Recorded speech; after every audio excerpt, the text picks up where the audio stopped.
Perfect tense के कुछ special words की बातें करते हैं। ये स्पेशल वर्ड्स क्या है, इसका उपयोग कैसे किया जाता है, ये रूल्स को कैसे ब्रेक करता है, उस पर आज हम लोग ध्यान देंगे। आप लोग पहले सिंपली समझ लीजिए कि प्रेजेंट परफेक्ट टेंस वो टेंस है जो ऐसे वाक्यों को प्रस्तुत करता है जिसको पढ़ने से यह पता चलता है कि अभी अभी क्रिया का समापन पूरी तरह से हो गया है। वैसे वाक्यों को ट्रांसलेट करने के लिए हम लोग प्रेजेंट परफेक्ट टेंस का प्रयोग करते हैं, जिसका बेसिक रूल होता है सब्जेक्ट, उसके अकॉर्डिंग हैज या हैव, प्लस अगर निगेटिव सेंटेंस है तो नॉट का प्रयोग करते हैं, फिर V3 का प्रयोग करते हैं और उसके बाद ऑब्जेक्ट और अदर वर्ड्स को रखते हैं।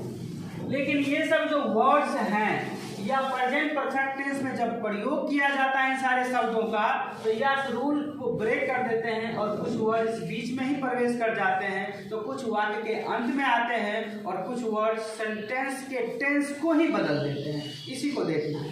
तो हम पहला एग्जांपल से देखते हैं। लिखा हुआ है ऑलरेडी का प्रयोग। कैसे प्रयोग करें? जैसे कहे कि मैं यह सिनेमा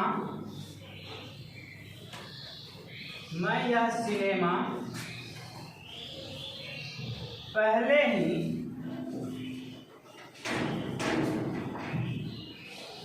देख चुका हूं। मैं यह सिनेमा पहले ही देख चुका, तो चुका हूं लग गया। इससे हमें पता चल रहा है कि ये प्रेजेंट परफेक्ट टेंस का वाक्य है और इसके बारे में बता रहा है कि सिनेमा को पहले ही देख चुका। तो पहले ही के लिए कौन सा वर्ड का प्रयोग करना है? ऑलरेडी का प्रयोग करना है। कैसे प्रयोग करेंगे? तो इसमें सब्जेक्ट के रूप में क्या आया है? आई के हिसाब से क्या लगाएंगे? हैज। अब उसके बाद हैज के बाद क्या आना चाहिए? स्वाभाविक रूल के हिसाब से V3 आना चाहिए, लेकिन ऐसा नहीं होगा, ये ऑलरेडी वर्ड बीच में आ जाएंगे। तो आई हैव ऑलरेडी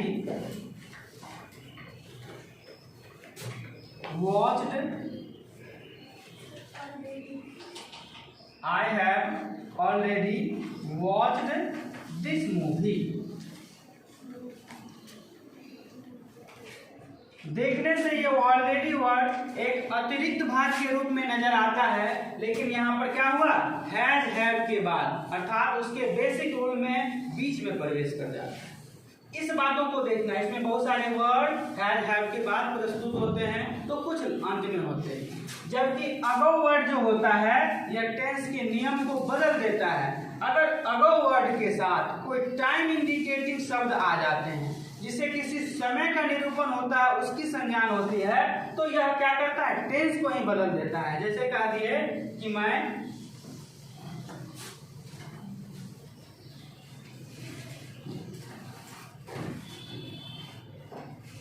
2 दिन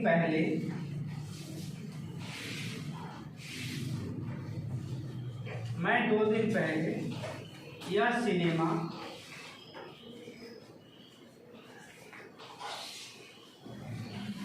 देख चुका हूं।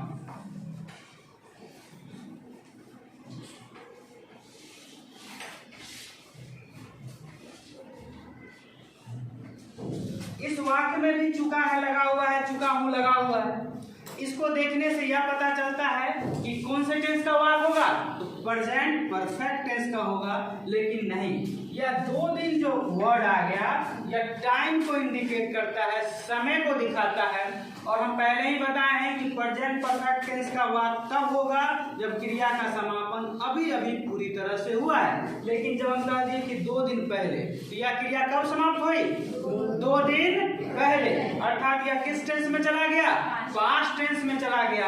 अर्थात इस वर्ड का प्रयोग टाइम इंडिकेटिंग वर्ड्स के साथ आता है, तो यह सिंपल पास्ट टेंस में चला जाएगा। और इसको बनाएंगे हम लोग आई सॉ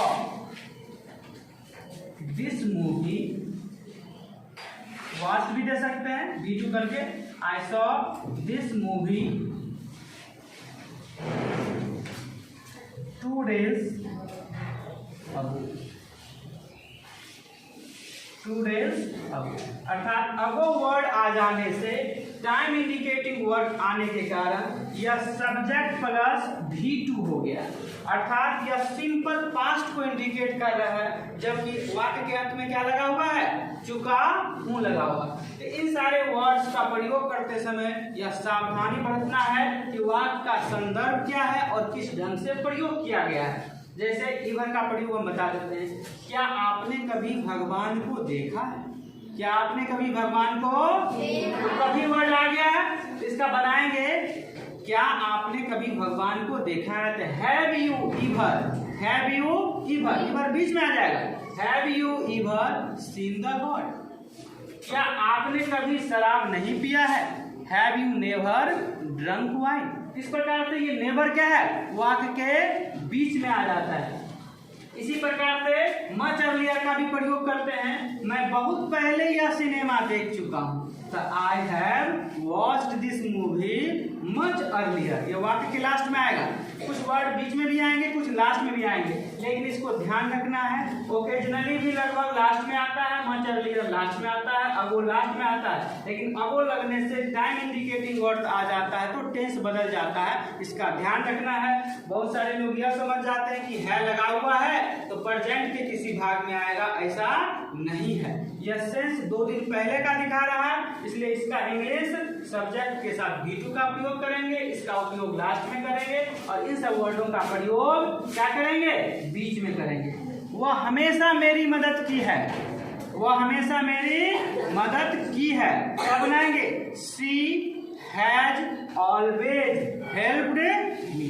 इस प्रकार से शब्दों का प्रयोग करना है। समझने में किसी को कोई डाउट?